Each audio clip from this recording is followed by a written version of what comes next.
वाहिगुरू जी का खालसा वाहिगुरू जी की फतेह। सब तो पहला तो मैं ट्राई स्टेट तो आई हाँ समूह साध संगत का सारिਆਂ ਦਾ ਧੰਨਵਾਦ भी करदा हाँ कि उन्होंने अज इत्थे पहुँच के इस एक ओहो जे डिकटेटर टाइप लोग ने जिहड़े RSS दे जां जिहड़ी हिंदुत्ववादी जिहड़ी सोच आ उहदा जवाब देण वास्ते असीं सारे इत्थे इकट्ठे होए आ। असीं ही नहीं साडे नाल कश्मीरी भाई ने साडे जिहड़े वो भी इत्थे आए हुए ने जिहड़े कि इस टाइम फ्रंट लाइन दे उत्ते ने। देखो एक गल सानू समझ लैनी चाहिदी है कि जिहड़ा हिंदुस्तान दे विच जो प्रकरण चल रहा है वो बहुत डेंजरस है। उसकी वजह यह है कि उन्होंने यह धारिया होया है कि असी उस देश नूं एक विचारधारा एक नेशन और नेशन जिहड़ा आ वो विचारधारा आ वो हैगी आ जिहड़ी हिंदुत्व दी विचारधारा। उस विचारधारा दे विच जिन्नियां भी माइनॉरिटीज़ ने भावें वो सिख ने भावें कश्मीरी ने भावें साउथ इंडियन ने भावें ईस्ट इंडियंस ने वो सारे जिहड़े ने वो अंडर थ्रैट ने। और सानू जिहड़ी ये गल आ इंटरनेशनल लैवल के उत्ते वध तो वध लैके जानी चाहिए है और सानू मेक श्योर करना चाहिए कि जिहड़ी इंटरनेशनल कम्यूनिटी है वो इस गल प्रति आगाह होवे कि जिहड़े हिंदुस्तान के जिहड़े इस वक्त हाकम ने उन्हां दे की मंशा आ उन्हां दे की इरादे ने आउण वाले समय दे विच। और जिस तरीके दे नाल अजकल हिंदुस्तान दे विच जिहड़ियां एजेंसीज़ ने वो टारगेट कर रही ने किसी भी डिसेंट नूं वो इस गल वाल इशारा है कि आने वाले समय दे विच उस देश दे विच जिहड़ा कुछ जिहड़ा एक ऑटोक्रैटिक जिहड़ा रूल आ जिहड़ा कि आने वाले समय दे विच उत्थों दा भविख दिस रहा आ उहदे वल नूं वध रहा आ। मैनूं उम्मीद आ कि जिहड़े हिंदुस्तान दे लोग ने भावें वो किसी भी बैकग्राउंड तो होण उन्हां नूं इकट्ठे हो के इस किस्म का जिहड़ा रूल आ जिहड़ा कि एंटी डेमोक्रेटिक आ एक डेमोक्रेसी का जिहड़ा ने गार पाया होया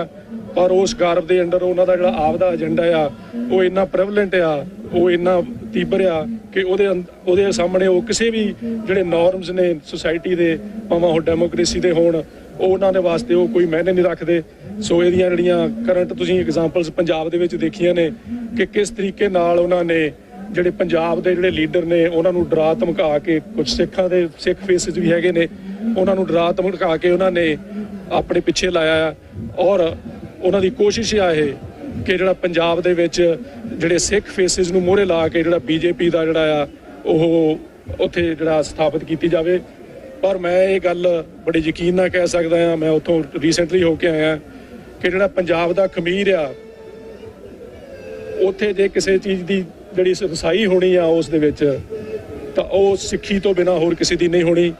ਇਹੋ ਜਿਹੀਆਂ ਬਹੁਤ ਸਾਰੀਆਂ ਤਾਕਤਾਂ ਭਾਵਾਂ ਉਹ ਦੁਰਾਨੀਆਂ ਦੀਆਂ ਹੋਣ ਭਾਵਾਂ ਉਹ ਅੰਗਰੇਜ਼ਾਂ ਦੀਆਂ ਹੋਣ ਭਾਵਾਂ ਉਹ ਅੱਜ ਦੇ ਜਿਹੜੇ ਹੁਕਮਰਾਨ ਨੇ ਉਹਨਾਂ ਦੀਆਂ ਹੋਣ ਇਹਨਾਂ ਦੀ ਉੱਥੇ ਕਦੇ ਵੀ ਰਸਾਈ ਨਹੀਂ ਹੋਣੀ ਕਿਉਂਕਿ ਜੋ ਸਿਧਾਂਤ ਸਾਨੂੰ ਗੁਰੂ ਸਾਹਿਬ ਨੇ ਦਿੱਤਾ ਆ ਸਰਬੱਤ ਦੇ ਭਲੇ ਦਾ ਔਰ ਇਕੁਐਲਿਟੀ ਦਾ ਔਰ ਚੜ੍ਹਦੀ ਕਲਾ ਦਾ ਉਹਦੇ ਸਾਹਮਣੇ ਜਿਹੜੀਆਂ ਇਹ ਗੱਲਾਂ ਲੈ ਕੇ ਆ ਰਹੇ ਨੇ ਲੋਕ ਇਹ ਕਿਤੇ ਟਿਕਦੀਆਂ ਨਹੀਂ। ਔਰ ਗੁਰੂ ਸਾਹਿਬ ਨੇ ਉਸ ਧਰਤੀ ਨੂੰ ਇਹ ਬਖਸ਼ਿਆ ਹੋਇਆ ਹੈ ਕਿ ਉਸ ਧਰਤੀ ਦੇ ਉੱਤੇ ਜਿਹੜੀ ਸੱਚਾਈ ਔਰ ਜਿਹੜੀ ਗੁਰੂ ਸਾਹਿਬ ਨੇ ਸਾਨੂੰ ਸਿਧਾਂਤ ਦਿੱਤਾ ਆ ਜੇ ਉਹ ਤੋਂ ਨੀਵੀਂ ਕੋਈ ਗੱਲ ਕਰੂਗਾ ਤੇ ਉਹ ਟਿਕਣੀ ਨਹੀਂ। ਔਰ ਸਾਨੂੰ ਇਸ ਵਿਸ਼ਵਾਸ ਨਾਲ ਜਿਹੜੀ ਆਪਣੀ ਸਟਰਗਲ ਆ ਉਹਨੂੰ ਚੱਲਦੇ ਰੱਖਣਾ ਚਾਹੀਦਾ ਹੈ ਤਾਂ ਕਿ ਅਸੀਂ ਇਹ ਨਾ ਹੋਵੇ ਕਿ ਜਦੋਂ ਸਮਾਂ ਆਵੇ ਤੇ ਅਸੀਂ ਸੁੱਤੇ ਹੋਈਏ ਔਰ ਸਾਡੀ ਕੋਈ ਤਿਆਰੀ ਨਾ ਹੋਵੇ। ਔਰ ਇਹ ਅਕਸਰ ਸਾਡੀ ਕਮਿਊਨਿਟੀ ਨਾਲ ਹੁੰਦਾ ਆ। ਹੁਣ ਵੀ ਮੈਨੂੰ ਲੱਗਦਾ ਹੈ ਆਉਣ ਵਾਲੇ ਸਮੇਂ 'ਚ ਜਿੱਧਰ ਨੂੰ ਗੱਲ ਜਾ ਰਹੀ ਆ ਜਿਸ ਤਰੀਕੇ ਦੀ ਉੱਥੇ ਹਵਾ ਬਣੀ ਹੋਈ ਆ ਇਹ ਨਾ ਹੋਵੇ ਕਿ ਸਾਡੀ ਤਿਆਰੀ ਨਾ ਹੋਵੇ ਔਰ ਸਾਡੇ ਉੱਤੇ ਫਿਰ ਕੋਈ ਨਾ ਕੋਈ ਭਾਜੀ ਪੈ ਜਾਏ ਔਰ ਅਸੀਂ ਫਿਰ ਸੁੱਤੇ ਰਗੜੇ ਜਾਈਏ। ਸੋ ਮੈਂ ਸਾਰਿਆਂ ਨੂੰ ਬੇਨਤੀ ਕਰਦਾ ਹਾਂ ਕਿ ਸਾਨੂੰ ਇਹਨਾਂ ਗੱਲਾਂ ਪ੍ਰਤੀ ਥੋੜ੍ਹੀ ਆਗਾਹ ਹੋਣ ਦੀ ਲੋੜ ਆ ਤਾਂ ਕਿ ਅਸੀਂ ਪਹਿਲਾਂ ਆਪਣੀ ਤਿਆਰੀ ਕਰੀਏ। ਜਿਸ ਲੜਾਈ ਦੀ ਅਸੀਂ ਸ਼ੁਰੂਆਤ ਕਰਨੀ ਆ ਉਹਦੀ ਪਹਿਲਾਂ ਤਿਆਰੀ ਕਰੀਏ ਗਰਾਊਂਡ ਦੇ ਉੱਤੇ। ਜਦੋਂ ਅਸੀਂ ਤਿਆਰ ਹੋਈਏ